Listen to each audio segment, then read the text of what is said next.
So I want to go start back in time. Before we go all the way back in time, I will just make a quick stop about 35 years ago. That's me. At the age of my kids, you see this little geek with blonde hair and all that. I don't know what happened. It's genetics. Something went wrong. But science and technology and robots and spaceships. And I love exploring. I think it's something which we all need to remember to do. So what I want to do is dedicate this lecture to the little kid that is in each and every one of us. Don't ever stop learning. Don't ever stop exploring. It's just a wonderful thing out there and there's lots to know. So, having said that, let's go back a long way. So, this little clock here on the side will indicate where we are as we progress through time. We are starting with 13.6 billion years ago. It's a long time. It's a long time. In fact, this is as far back as you can go, because before that there was no time. There was no space. There was no space-time, which is kind of weird. But anyway, all the matter of the universe, everything we have in this universe, was in this tiny little dot called the singularity.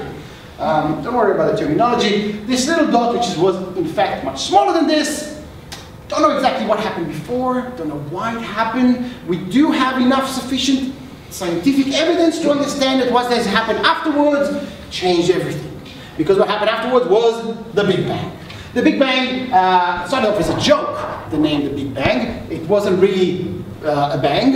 It wasn't really big as well, because it started off as something smaller than the nucleus of an atom, and then kind of really, really fast grew and expanded. This was no fire, there was no sound. There was nothing to carry the sound in, there was nothing to carry the light in, there was no light at all. In fact, the universe then came into this period called the Dark Ages. Not the Spanish Inquisition kind of Dark Ages, but the actual Dark Ages, where there was no light at all in the universe. The universe was young, and there was, all the matter was, you know, kind of a big mass of subatomic nuclei, and everything was kind of mingled together. There was no light, there were no stars at all. Everything was pitch black.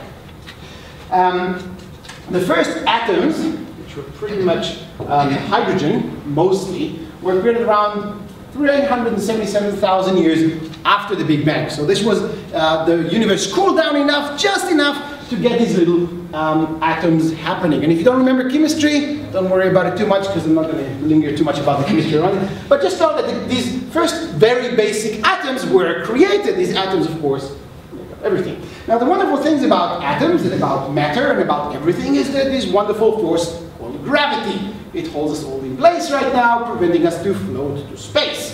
And gravity pulls things together. So the universe was not completely flat. There were some kind of fluctuations in it. And what has happened is that gravity pulled things together. And when you have lots of stuff pulled together, it becomes hotter and hotter. And this ignited the first stars. Stars were born in these ginormous clouds of dust. And this is how it looks like. This is one of the most beautiful pictures I've ever seen. This is an actual picture from the Hubble telescope. It's called the Pillars of Creation, because these massive structures, which are millions and millions of kilometers across in size, this is where stars are born. This is these mass clusters of dust and particles. Essentially, they just, at some point, some gravity pulls more stuff, and they kind of ignite the first stars. Star is, you know, our sun, this beautiful thing which wakes up every morning, too. So the sun, our sun, is a star. A star, in other words, is this ginormous ball of fire. Our particular sun is about 1 million times the size of Earth, which is really, really big. And it is made of all sorts of hydrogen and helium. It burns up atoms, and then it creates more stuff, more types of atoms inside. It's like this big furnace, which makes up chemicals. It's a nuclear reactor, in essence. And it makes up all sorts of really cool things. Now, stars don't live forever. Nothing lives forever. In fact, all this wonderful, massive universe that we have in front of us wasn't here forever, and we, you know, as far as we know, nothing has stayed the same. So stars, as well, don't live forever. When they die, it's sometimes it's spectacular, but it's not necessarily a nice thing to do. What happens is we sometimes get this thing called supernova. Supernova is one of the most if not the most, powerful phenomenon known to man. It is an extremely powerful event where a star essentially eats up all of its matter and then it blows up in a catastrophical, fantastically huge, enormous, if that's a word, explosion. Now this is a big explosion. It can be as bright as 1 billion stars, this explosion. It lights up the night sky, and while it's a very rare occasion, because there are so many stars, we actually get to see them once in a while up there, which is really amazing. So these massive explosions which happen once in a while in our universe, they do something very interesting.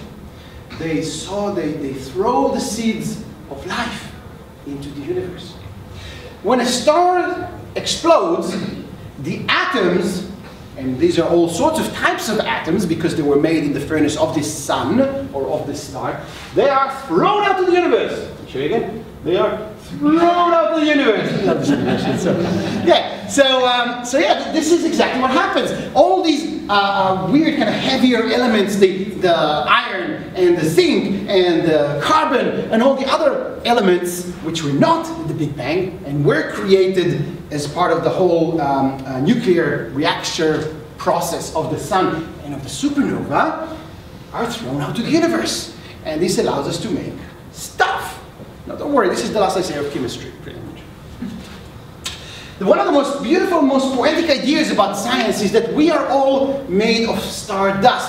You and me and your cat and the kangaroo and the turtles and these walls and the planet, everything is actually made of stardust. Literally stardust, the dust that was made from stars that exploded many, many millions and billions of years ago. It's us. The iron in your blood is from, was created in the cores of a faraway star. The carbon you made of, all these things, that's all us. We are made of stardust. I think it's just wonderful. Carl Sagan said this, we are a manifestation of the universe that actually understands itself. Which is, it's just a mind-boggling kind of idea. Of course, it's not just us who are created. We are this tiny fraction of humanity that is us. Stars are actually born. So from the dead stars that explode and throw their stuff into the universe, new stars are born. This is kind of the remains of a supernova. And what happens eventually is that you have new stars that are born. Our sun is a third-generation star. So the first stars were really, really big, way, way bigger in order of magnitude than our sun. They blew up. And then there were new stars formed, and then they blew up, and then we have our sun, which is a third generation sun, or star.